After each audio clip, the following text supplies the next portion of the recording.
Pronto, começamos. Perfeito, obrigada. Boa tarde, pessoal. Eu sou a Grace, eu faço parte do CESPRE desde 2017. E eu tô aqui hoje, então, para fazer uma breve apresentaçãozinha do que é o CESPRE, como ele funciona, o que o CESPRE faz, enfim, para vocês terem um pouquinho mais de conhecimento sobre a gente.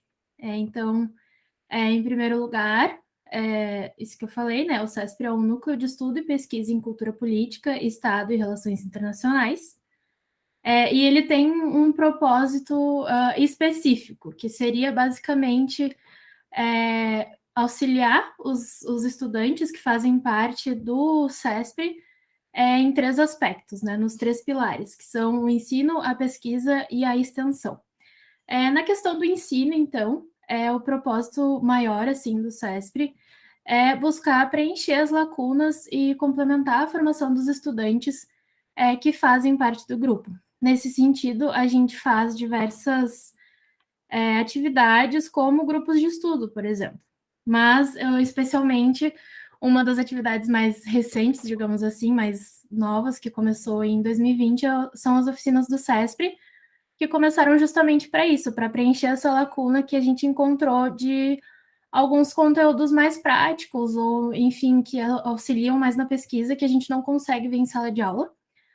E aí, na questão da pesquisa também, contribuir, então, para o desenvolvimento da pesquisa de cada integrante do grupo, de forma que eles se sintam aptos para participar de uma iniciação científica, para escrever um trabalho de conclusão de curso. Então, a gente está sempre lá, todo mundo se ajudando, né, com os trabalhos de iniciação científica, dando uma olhada, dando sugestões e afins. E no aspecto da extensão, então a gente busca promover eventos que agreguem mais conhecimento também aos alunos, e também que ajudem os integrantes do CESPRE a desenvolver as demais habilidades, né? Porque a gente, além de a gente estar aprendendo com os eventos que a gente organiza também. Então, a gente aprende toda a logística. Então, essas habilidades, assim, em geral. Sobre ensino, então, é aquela coisa que eu falei, a gente tem grupos de estudo em que a gente estuda diversos temas. Teve um semestre que a gente estudou, por exemplo, metodologia. Num outro semestre, a gente estudou democracia, e num outro semestre, a gente estudou cultura política. Então, são temas variados, e esses temas, eles geralmente partem da necessidade, da demanda dos estudantes que fazem parte do grupo. Em pesquisa, então, a gente trouxe dados, assim, só para ilustrar melhor a nossa participação, né, a nossa presença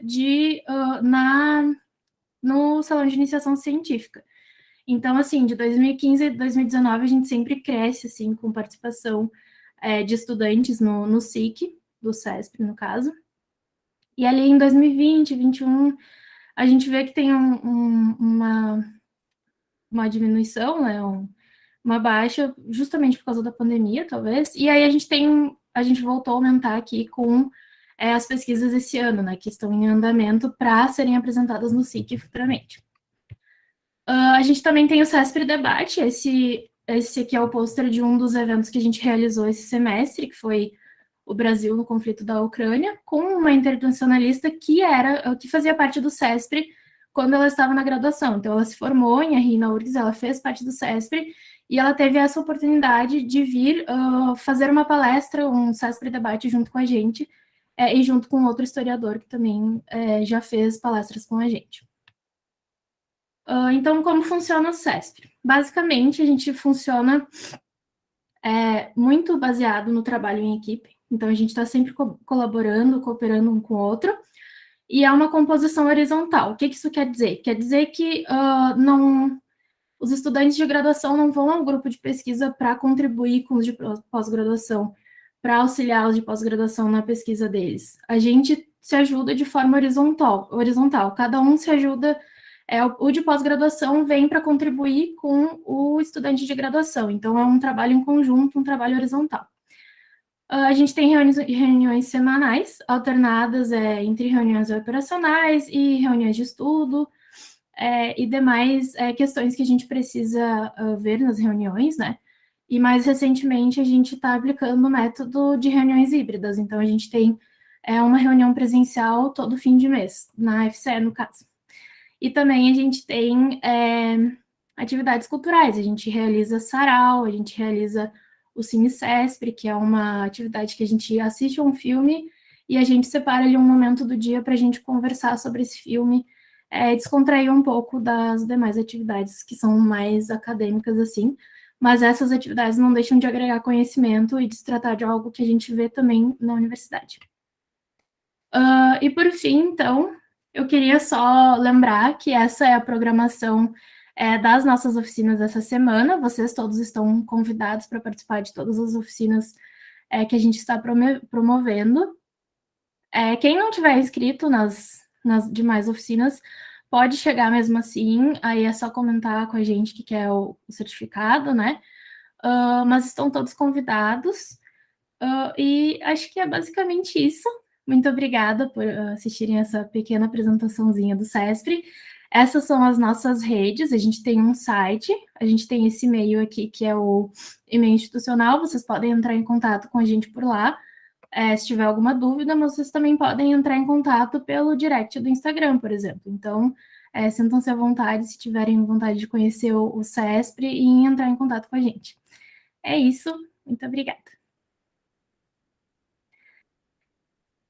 Estou encerrando aqui só um minuto. E bem, hoje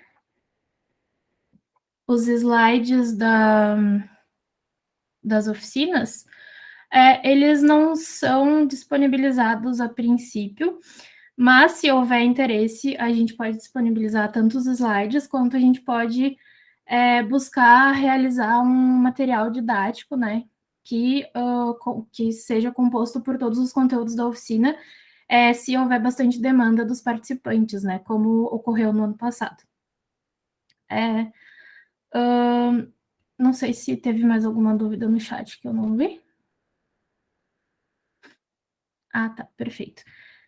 Mas então, agora a gente vai dar início, sem mais delongas, a gente vai dar início à oficina de otimização de mecanismos de busca, desculpa. E ela vai ser com a nossa pesquisadora, Mariana Alves. A Mariana, ela é graduada em Relações Internacionais pela Unicinos, e ela também é graduanda em Ciência Política pela Uninter. Ela é pesquisadora do CESPRE, desde 2020, e ela possui pesquisa voltada aos temas de cultura política e política internacional. Mariana, o espaço é teu. Oi, pessoal, boa tarde. Então, acho que eu posso colocar o PowerPoint já? Ou tu tem que me dar Pode. permissão? Tá. Se não conseguir, a gente te dá permissão. Tá. Deixa eu sentar.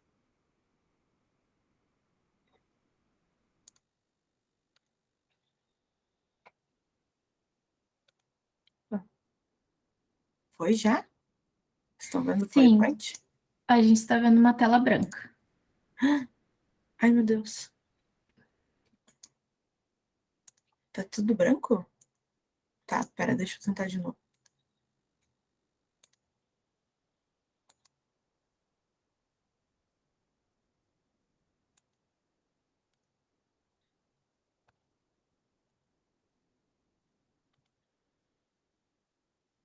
E agora? Agora está aparecendo. Certinho. Yes. Então, pessoal, a oficina de hoje vai ser sobre otimização de mecanismos de busca. E, primeiramente, esclarecendo, foi bem difícil chegar nesse nome, porque ele é um pouco vago, assim, se tu não, né, tem um contexto. Mas, basicamente, a gente vai falar hoje sobre como tu fazer os mecanismos de busca, então, Google, qualquer outros, Google Scholar também, eu vou falar um pouco sobre, e como tu pode fazer esses, até, sei lá, Bing, Yahoo, não sei se pessoas ainda usam isso, enfim. Como tu pode fazer essa pesquisa se tornar muito específica ou muito ampla, poder modificar o escopo da tua busca, e sendo muito específico também, então a gente vai primeiro aprender como utilizar os modificadores booleanos, que é da pesquisa booleana, que é um método que usa lógica, enfim, vamos explicar depois.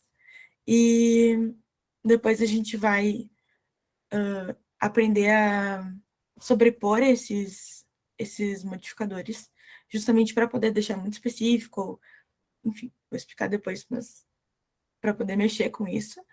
E, por fim, vou dar algumas dicas sobre o Google Scholar, que eu também acho muito importante, que é um mecanismo de busca e que, na hora de pesquisar, realmente é muito legal. Mari, só Oi. rapidinho, eu não sei se vai dificultar, mas se tu puder ocultar aquela mensagem do interromper o Ah, compartilhamento claro. ali, só para não Tá, ficar na desculpa. frente da tua apresentação. Tá ótimo. Tá bem. Obrigada. Obrigada. Esses são os tópicos. Então, primeiramente, os modificadores booleanos têm um nome complexo e parecem ser algo muito complexo, porque ele vem da lógica, mas na verdade é uma coisa bem prática e fácil de usar, que os modificadores booleanos, na verdade, foram feitos com pessoas que fazem códigos para fazer a parte do banco de dados e de como tu poderia filtrar banco de dados. Então, é a lógica matemática por trás, mas isso também se aplica nos mecanismos de busca. Então, eles podem conectar as palavras da pesquisa, justamente para restringir, para deixar muito específico, ou para ampliar, quando tu quer, enfim, ter uma noção do campo todo, dos resultados do mecanismo de busca. Então, os principais básicos, e que eu acho que são os mais intuitivos, é o AND, que é para tu delimitar. Eu dei exemplos bem de RI, ciência política, porque às vezes fica mais fácil a gente compreender.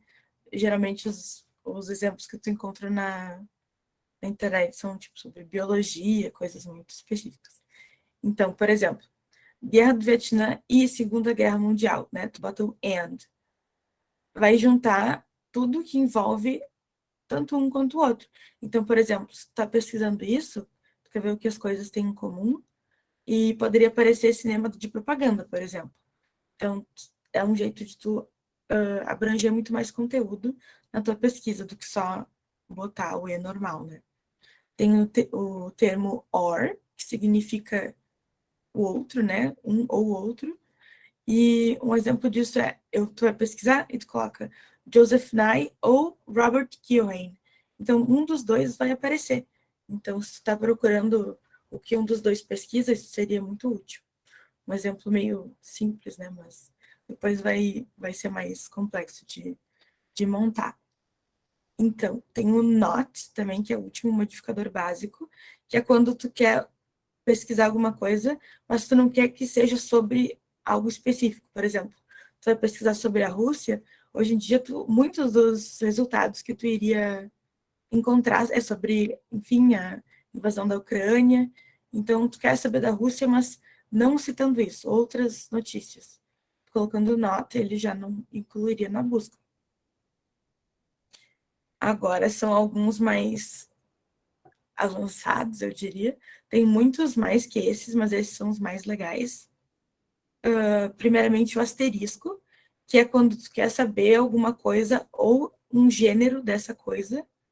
Por exemplo, eu coloquei tipo guerra, né? Guerra, asterisco, na América Latina.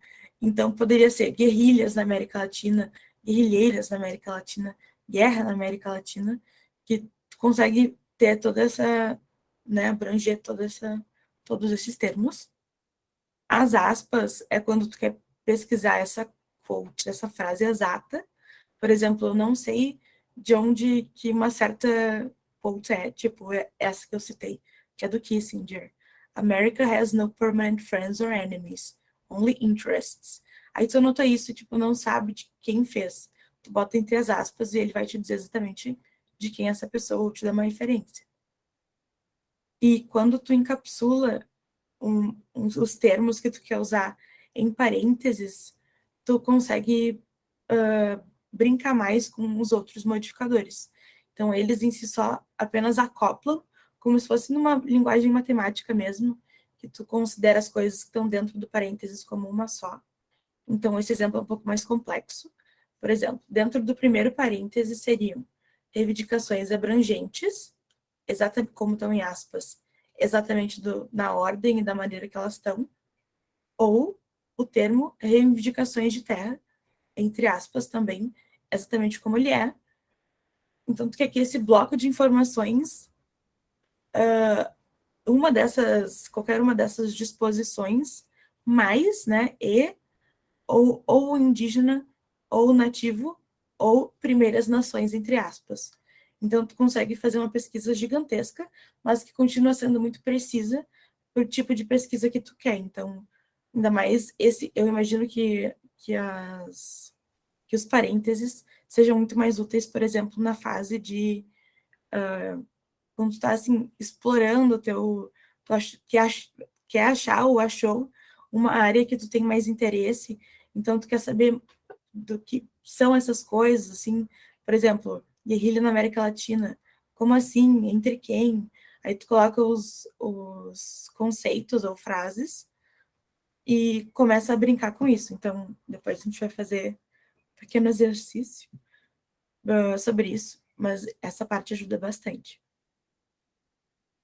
E, por último, dos que eu trouxe, dos modificadores, tem o menos, só o sinal de menos. Eu coloquei sinal de menos porque quase não dá para ver o sinalzinho, o risquinho. Mas esse sinal de menos limita a busca. Então, tudo que tu vai achar, menos aquilo. Então, tudo que não inclui, por exemplo, os primeiros ministros do Reino Unido, menos Churchill, sem espaço. É importante lembrar que não tem espaço. E então, todos os resultados que vão dar não vão citar ele. E o menos site, 2 pontos, tudo junto, também sem espaço, é quando tu quer procurar um lugar, mas tu não quer que tal site apareça. Por exemplo, tu não quer que a Wikipedia apareça, ou que, sei lá, não sei, outro site. Muitos sites aleatórios ou de notícia. Tipo, aí, não quero que apareça notícias da BBC, mas eu quero achar a Guerra das Malvinas. Então, tu já exclui esses sites, que vai ser bem melhor. Ou também tem o til, que é o último, que é quando tu quer procurar um sinônimo de termo. Claro que todo mundo sabe que o sinônimos.com.br tem o coração dos pesquisadores, mas se tu quer usar isso para formar uma daquelas frases, também é muito útil. Por exemplo, eu quero achar um termo assim ou um sinônimo de estado. Então, dá para utilizar também nessa mini fórmula. E agora eu queria saber se vocês entenderam direitinho. E porque essa parte buga um pouco o cérebro. Talvez seja só o meu, mas quando tu começa a formular essas frases matemáticas usando os conceitos para tu achar o que tu quer, eu peguei um exemplo, foi o mais fácil que eu consegui colocar. Então, tu pesquisa bandeira. E aí tu quer ou a bandeira africana ou uma bandeira sul-africana. Então, tu colocou entre parênteses para aquilo ser considerado uma unidade só, né? Isso ou aquilo referente à bandeira. Então, os resultados vão aparecer uma bandeira africana, uma bandeira sul-africana e, no caso, né, uma bandeira que é africana e sul-africana. Então, não vai ser... Não, essas partes aqui não vão ser completas. Mas, se tu só tirar o parênteses, elas são interpretadas completamente diferente. Porque elas vão, primeiro, ver isso aqui, tipo, OIs e OIs que são sobre trabalho, ou a OIT. Então, a OIT seria uma unidade separada dessas do OIs e OIs sobre trabalho, justamente por não ter os parênteses. E daí aqui, OIs que são sobre trabalho, OIs que são sobre trabalho e são OIT, e a OIT como total. É um pouco complicado e repetitivo, mas é muito útil se tu souber realmente usar, né? Então, eu queria saber agora se vocês conseguem pensar, vou dar um tempinho, óbvio, mas se vocês conseguem pensar em alguma frase ou pesquisa, pode ser com 2 ou 3, ou de preferência mais, né? Para testar mesmo. Até vou sair aqui para poder ver o que vocês vão colocar. Eu vou deixar aqui, no caso, para vocês lembrarem quais são os operadores, os modificadores. Acho que vou dar uns, não sei, 5 minutinhos. Será que é muito? Acho que tá bom. Mari, eu queria ver contigo se você prefere que as perguntas sejam feitas no final ou prefere ir respondendo perguntas, porque a gente já tem uma mão levantada, o Bruno acho que quer falar, não sei. Você prefere como? Não. Pode ser, eu posso responder agora, porque depois a gente vai mudar, né? Acho que pode ser agora. Esqueci de falar isso antes, desculpa. Perfeito, não tem problema. Então, Bruno, eu não sei se você prefere abrir o microfone ou fazer a sua pergunta pelo chat, tirar sua dúvida, pode falar. Não, oi, tudo bom? Eu posso falar por aqui mesmo. Eu fiquei com uma dúvida, Mariana, tudo bom? Na diferença entre o not e o menos, na verdade, né? Que são, tipo, dois fatores de exclusão, eu acho, mas, tipo, quanto usa um e quanto usa a outra, assim? Qual a diferença de um para o outro? Então, eu acho que é mais pelo formato de... Cadê um? Aqui, desculpa. Esse not seria mais usado quando tu está fazendo uma daquelas frases, sabe? Porque daí tu consegue ser mais direta, e porque colocar tudo, por exemplo, não pode ter espaço, né? Então, às vezes, isso pode prejudicar quando tu tá escrevendo uma frase. Tipo, se tu tem que colocar parênteses, enfim. Não sei se eu vou conseguir pensar num exemplo agora. Mas quando tu tá montando essas frases aqui, ó, se aqui for um menos, vai ficar difícil de tu interpretar os parênteses como uma coisa só. Então, tu coloca o not quando não precisa, sabe? Quando é uma coisa mais direta, tipo, eu quero tal informação, eu quero um PDF sobre uma bandeira sul-africana, mas eu não quero que seja a sul-africana. E daí tu coloca o menos sul-africana, porque daí fica mais fácil, só o termo em si, né? Não sei se eu me enrolei ou se eu respondi a pergunta. Não, acho que é isso. É tipo, então, mais. Eles fazem mais ou menos a mesma função, essa mais na hora da escrita, então, né? Pode Isso, crer. exatamente.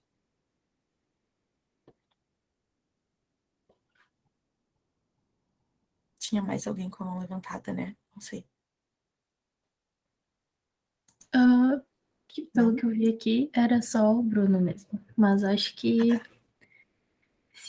se tu quiser. Não sei se já passaram 5 minutinhos, mas. Não, passou 2 minutinhos. Alguém já colocou? Eu posso voltar, mas aí vai ficar aquelas chats infinitos.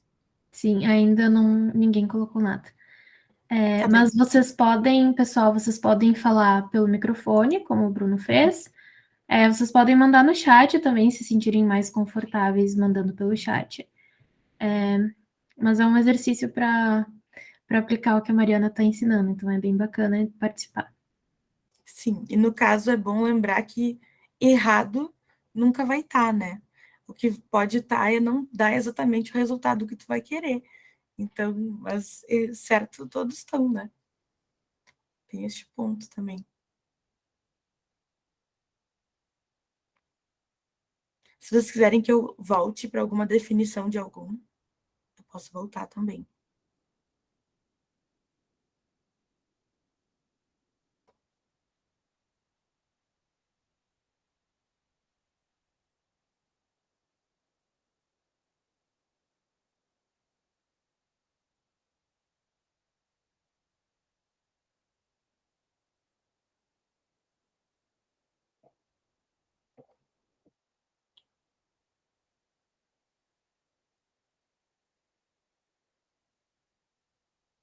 E o pior é que quando eu aprendi sobre isso, um comentário enquanto vocês para vocês sentirem a inspiração de fazer também. Quando a primeira vez que eu vi esse conteúdo, eu fiquei, nossa, realmente deve ser muito fácil de fazer, porque é só colocar o E, não, tal, asterisco. Mas quando eu fui fazer agora o PowerPoint, eu realmente tive que pensar em exemplos e realmente é muito mais difícil do que parece. Mas quando tu quer dar um exemplo do nada, né? Se é uma coisa que tu sabe da tua pesquisa e do que tu quer achar, ele é muito, muito útil e não é tão difícil assim, né? É difícil só de tirar da cabeça, né? É um exemplo. Então, eu entendo se for difícil.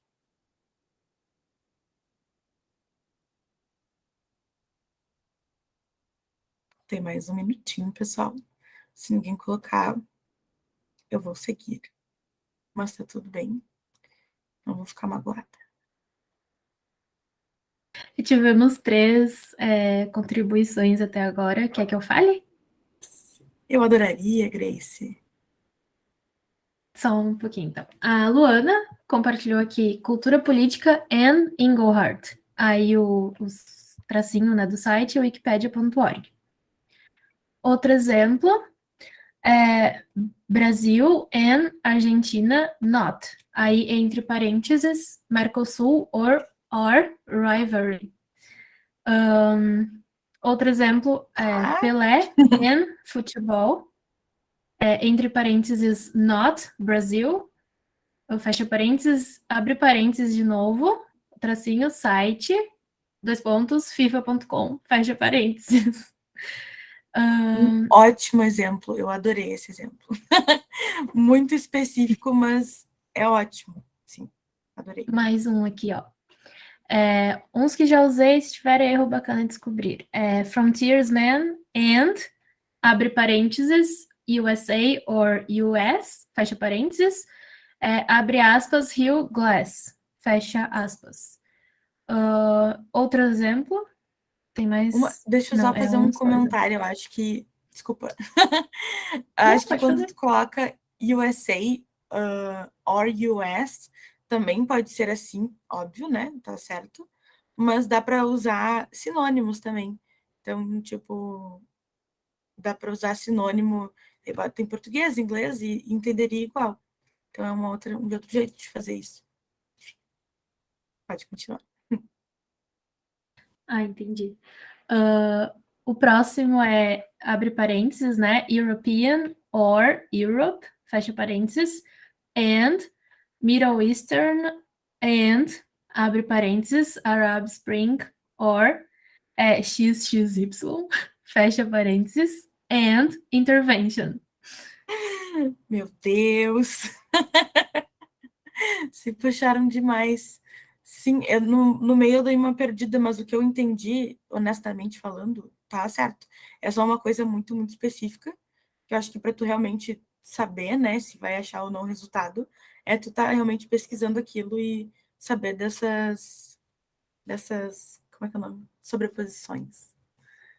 Mas sim, adorei, é verdade. Muito bem, pessoal. Vocês arrasaram. Tá, vou continuar apresentando. Uma dúvida que ficou aqui da equipe, Wari, é se na questão do site precisa botar site depois do tracinho ou só o site? Tipo, precisa escrever a palavra site? Sim, tipo tracinho, site, 2 pontos, e daí tu coloca o site. Sem espaço entre o 2 pontos e, tipo, HTT, sabe? Que o site não é um exemplo apenas. Perfeito, podemos seguir. Deixa eu botar aqui. Desculpa, tem mais dúvidas aqui. Não tem problema. Dúvida da Bianca. Se eu colocar 2 sinais negativos sem parênteses, tipo Acnur Reports, tracinho site, 2 pontos, UNHCR, né, .org, tracinho site, 2 pontos, acnur.org, funciona normal? Sim. Tu colocar 2 fontes, por exemplo, funciona assim, porque daí tu tá especificando, só que são 2, né? Como se fosse tá falando que tu quer com isso e tu quer com isso. Talvez tenha que usar and. Não sei. Talvez. Fica essa dúvida. Acho que não tem que usar and. Acho que é só os 2 sites. Sim, a próxima dúvida é se tem como colocar PDF na busca. Por exemplo, o formato do arquivo, né? Tem. Esse era na parte bem avançada, assim, porque é um código bem grande, mas tem para colocar PDF. Depois, se a gente mandar os materiais, eu adiciono esse, porque eu lembro que eu usei já e é muito útil. quando tu quer, por exemplo, um PDF das Nações Unidas, e daí cai exatamente aquilo, é muito bom. Devia ter trazido, inclusive. Mas tem um PDF para operador booleano. Sim, O Bruno ótima levantou a pergunta. mão. Pode falar. Pulou. Eu estava pensando, eu coloquei no meu exemplo 2 vezes parênteses, né? Abri 2 vezes. Funcionaria se eu colocasse colchete em vez disso? É colchete ou outro, que eu esqueci o nome, mas tipo uma coisa bem matemática mesmo, ou é só parênteses que funciona? Que eu saiba é só parênteses, mas tu disse que colocou tipo um parênteses dentro do outro? Eu Não, eu acho. abri, fechei, depois abri e fechei de novo, né? No exemplo, só bobo, mas pensando assim, se eu fosse um dia, quando for pesquisar e tal, usar 2 vezes parênteses ou usar colchete dentro de parênteses para 2 termos, né? Na mesma Uhum. busca, assim. Sim, eu acho que parênteses é sempre a opção, porque eu não vi nenhum lugar sobre colchetes ou aquele. Então eu acho que parênteses ele já vai entender. Vai ser um problema.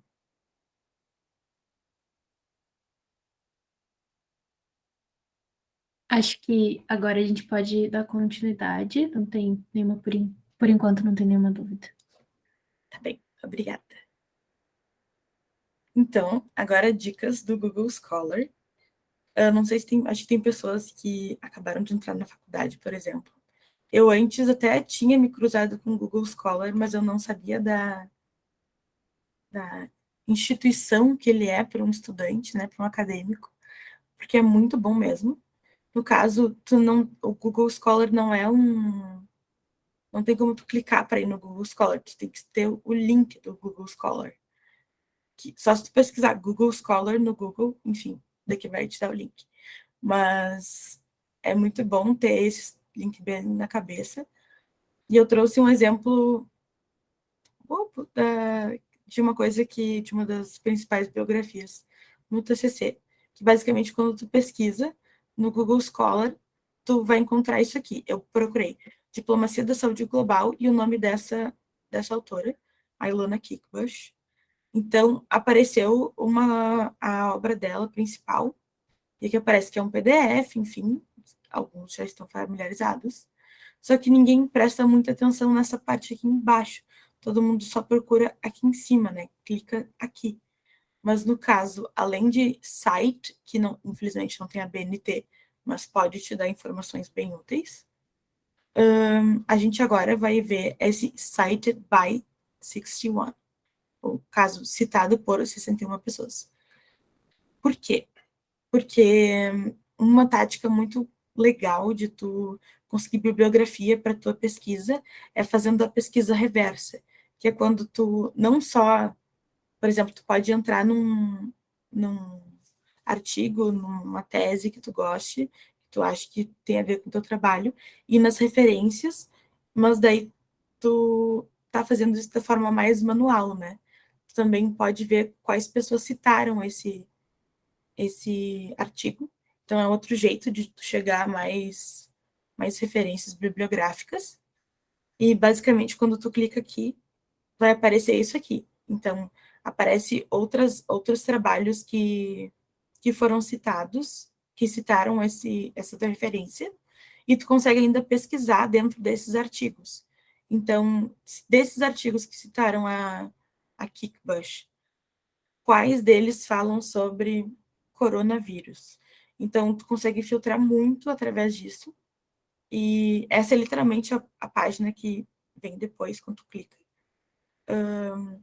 E também tem um atributo que é muito, muito útil, que é esse save, que aparece em todos, que daí quando tu clica, aparece isso aqui.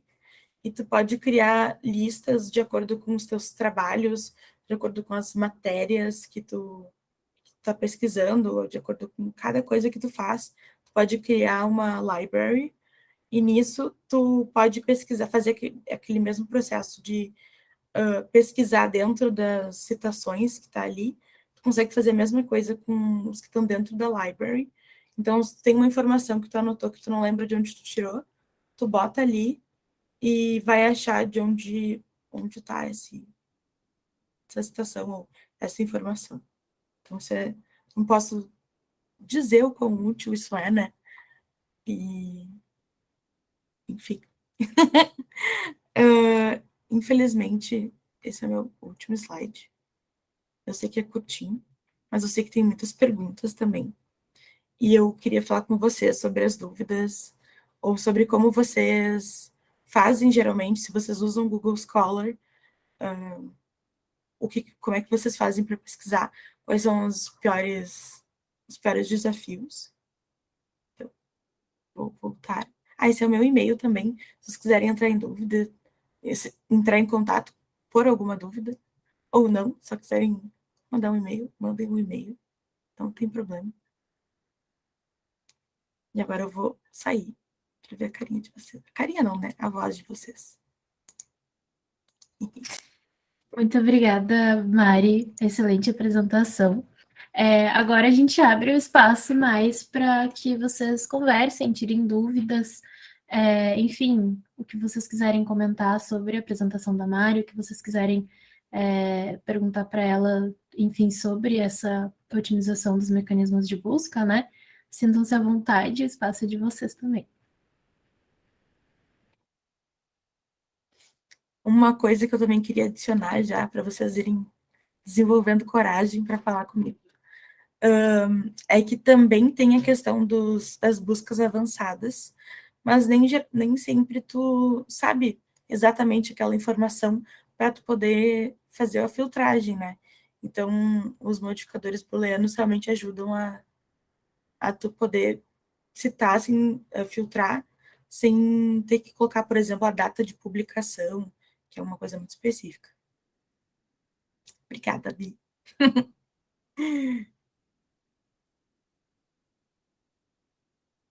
Pode falar, Thales.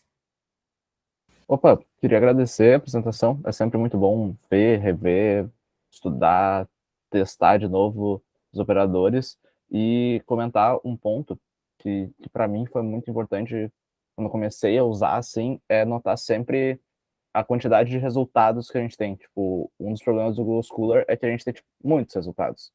E tu tá ali fazendo uma pesquisa, uma revisão de bibliografia, tu meio que tem que ler todos. Né? Tu sente isso, assim, tu vai passando e eu quero ler isso, quero ler isso, quero ler isso.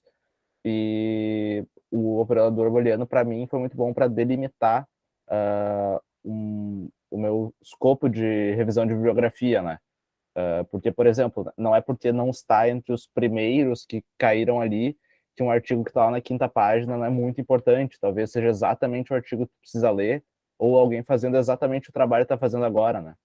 Então, tu conseguir entender com essas keywords que tu procura ali, né? Com os operadores booleanos, tu diminui, deixa mais preciso e deixa a tua pesquisa mais segura, né? Eu sinto-me mais seguro usando eles do que simplesmente só procurando uma palavra e no Google Scholar normalmente, né? E agradecer de novo. Obrigado, Mariana. Que eu agradeço. Sim, é verdade. Isso é muito verdade. E tem também a questão de tu poder entrar em... Isso é uma dica que eu também ia colocar, não sei porque eu não comentei antes, mas entrar nas páginas como incógnito, como é que é? Anônimo? Acho que é janela anônima, né? Tu entra como janela anônima e tu consegue fazer, ou por outro mecanismo de busca, e tu consegue mapear também o ranking das fontes que te aparecem. Também tem essa questão de quando tu tá fazendo uma pesquisa, né? Que é bem isso também. Porque o ranking é nem necessariamente... Às vezes tu tá procurando um livro, por exemplo, ou uma citação e começa a aparecer um monte de coisa de outra pessoa, de outros autores parecidos, justamente pelas coisas que tu procura, e tu não acha nunca, assim, então é bem importante mesmo. Acho que alguém mandou alguma coisa no chat. A Luana fez uma pergunta. Ela perguntou se você sabe se esses modificadores podem ser utilizados no ResearchGate. Sim, eles podem. Eles funcionam em, não vou dizer todos, mas eu vou te dizer que grande parte, assim, dos mecanismos de busca acredito que até em coisas tipo Wikipédia funciona, porque é assim que funciona a lógica, né, do código. Então, é uma língua, digamos assim, uma linguagem que o computador entende muito. Então, pode sim no ResearchGate. Tem Já ouvi falar de algumas pessoas que usam no Mendeley, e é realmente muito útil. Refletindo sobre o quão útil é.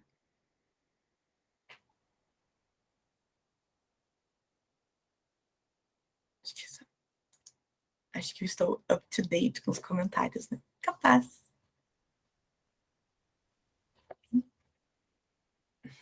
O Henrique só fez um comentário antes, a gente esqueceu de ver aqui, ó. Ele falou que um campo em crescimento é o que se convencionou chamar revisão sistemática da literatura, que é a pesquisa de grandes bases de artigos, etc., com o uso de ferramentas estatísticas.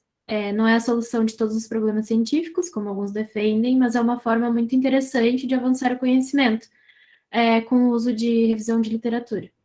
O que a Mariana nos trouxe hoje é fundamental, por exemplo, para o uso de ferramentas como esta, foi o que ele comentou. Obrigada, Henrique. E não sei se vocês anotaram, enfim, mas se a gente conseguir passar para vocês os slides, eu vou adicionar ainda aquela informação do PDF, que é muito útil. E posso passar para vocês tudo que eu tiver. Eu posso procurar agora, na verdade. Ainda tem uns minutinhos, né? Super, vou fazer isso.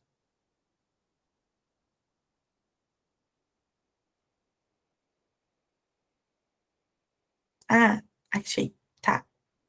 Ai, meu Deus. Acho que eu vou falar primeiro. Eu vou colocar no chat primeiro, porque senão eu vou esquecer. Mas é assim.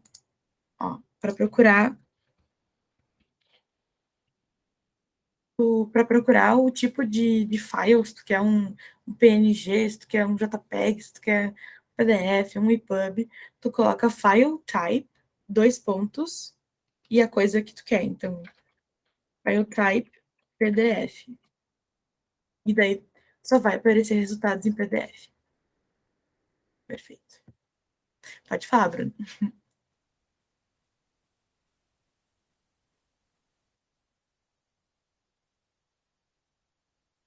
Não?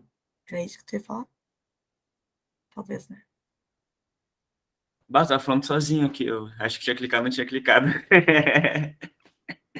Tá muito legal a aula, Mariana, muito obrigado. E eu não sei nem até se vai ter uma outra oficina sobre esse tema que eu vou perguntar agora, mas como é que tu faz, assim, tu e o pessoal que já tem mais estrada aí, né, eu não sei muito sobre, para pesquisar em outros sites além do Google Scholar, tipo, tem o próprio Lumina da URGS, tem o SciHub, que já ouvi falar e tal. Tipo, tu consegue encontrar a mesma coisa em todos, tem uma coisa específica para cada um, e o Então, quão tu usa, assim, no cotidiano, ou essa mais, tipo assim, para uma TCC, para um artigo, ou sei lá, para um trabalho de faculdade agora, né, começar a graduação, eu também é aconselhável usar. Sei que é uma pergunta longa, desculpa. capaz. Então, eu pessoalmente uso mais o Google Scholar, para ser bem sincera, quando eu estou procurando material já, sabe? De quando tu sabe qual autor que tu vai usar, ou o termo, assim, e tu sabe brincar mais ou menos com isso. Agora, eu uso o Google normal quando eu estou ficando mais me enturmando, assim, com o assunto, e outros sites, porque já é o suficiente para tu achar de quem que tu quer a bibliografia, e daí em sites alternativos, assim, tipo o SciHub que tu comentou, ele não é... Como é que eu vou dizer? Ele não é tão culturalmente aceito, digamos assim, mas daí é quando tu pesquisa onde já é mais... que tu sabe o nome da obra que tu quer, sabe o autor, mas geralmente o Google Scholar já vai dar muito bem, assim. Aí depois, se tu não conseguiu achar alguma coisa lá, aí tu pode partir para os outros. Pode falar, Henrique. Oi, pessoal, assim, primeiro, Mariana, fantástico, né?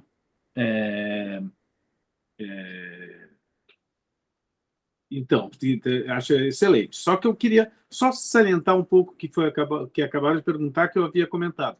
Essas ferramentas que tu nos trouxeste aqui, elas são de uso universal, certo?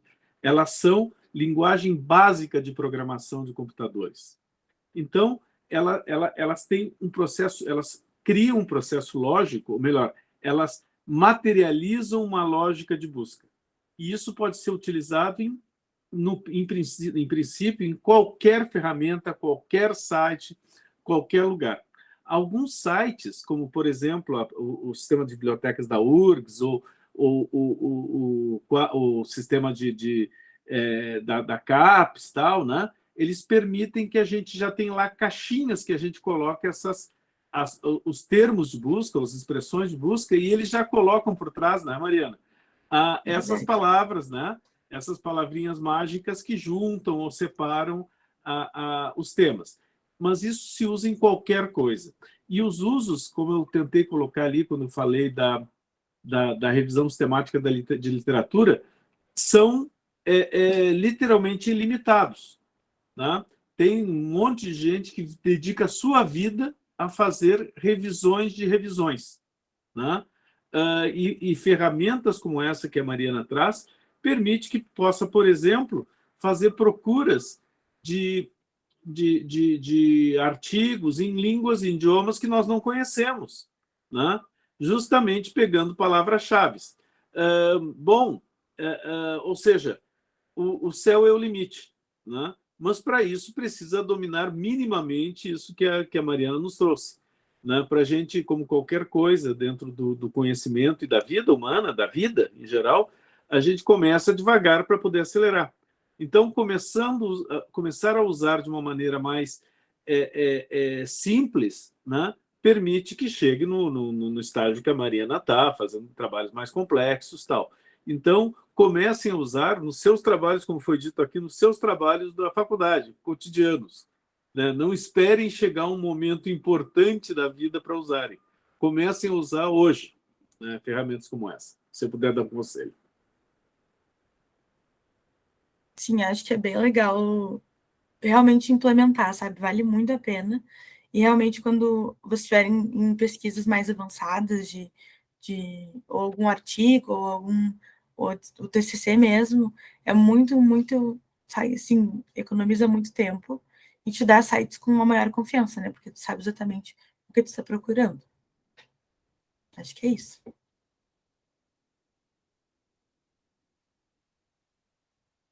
Pode falar, Thales. Só um ponto agora que eu lembrei, mexendo aqui no Google, que me ajudou, é que tu pode criar alertas para as tuas pesquisas, né? Se tu tá precisando principalmente algo aí que, tipo, é a tua linha de pesquisa, então tu quer saber tudo que sai novo, tu pode criar tanto alerta com qualquer tipo de pesquisa. Então, por exemplo, o nome de um autor, Henrique Castro, caso o professor publique algo, vai aparecer lá no meu e-mail, né? Publicou isso. Ou um tipo de pesquisa específico ali que tu fez com os operadores, tu salva, se surgir algo novo ali, tu vai receber no teu e-mail, né? Tem no cantinho esquerdo, acho que é criar alerta. Isso é bem bom para tu estar sempre informado e por saber se tu tá a par do momento da pesquisa naquela área, né? Também eu gosto de salvar quando eu acho bem, assim, criar um alerta só para eu saber como eu usei os operadores, que às vezes tu coloca num lugar errado, dá resultados diferentes, né? Então, uma coisa de lógica é bem específico. Então, esses pontos que me ajudaram aí também. Sim, é verdade, isso é muito importante, ainda mais se tu ou tá fazendo uma pesquisa que vai durar bastante tempo, tu tem, né, pode custear ou demorar para achar fontes, ou se tu sabe já o que tu tá fazendo TCC, já liga para ficar atento e, e não perder nada, né, ou, enfim, alguma revisão uma obra que tu goste, é bem legal.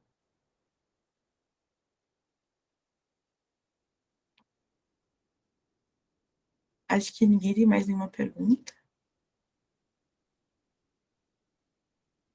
Pessoal, se alguém tiver mais alguma pergunta, façam no microfone, façam no chat. Mas se ninguém mais tiver, a gente pode encerrar, se a Mari tiver mais algum comentário para fazer. Não, acho que é isso. Acho que só incentivar todo mundo a realmente botar isso em prática, talvez pesquisar mais. Tem uns que, por mais que tu não vá usar todos, assim, tem uns que são bem úteis, tipo do PDF, ou o termo que tu quer excluir, enfim, tem uns bem básicos que não são difíceis de decorar e vão ajudar bastante. Então, usem bastante, sem parcimônia.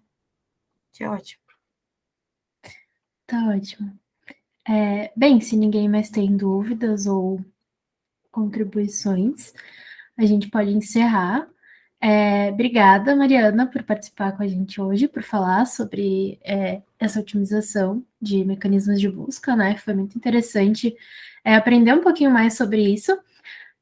E eu queria fazer um convite para quem está aqui, né? Que daqui a pouquinho mais a gente tem a oficina com a Débora, às 13h30, sobre como estruturar a sua linha de pesquisa pessoal. Então, a Débora ela vai falar com a gente um pouquinho mais tarde, às 13h30. Então, quem quiser sair da chamada e retornar mais tarde, ou continuar na chamada mesmo, tá convidado. E é esse mesmo link, né, no caso. Então é isso. Muito obrigada, Mariana. Obrigada, pessoal. Podemos encerrar a gravação também.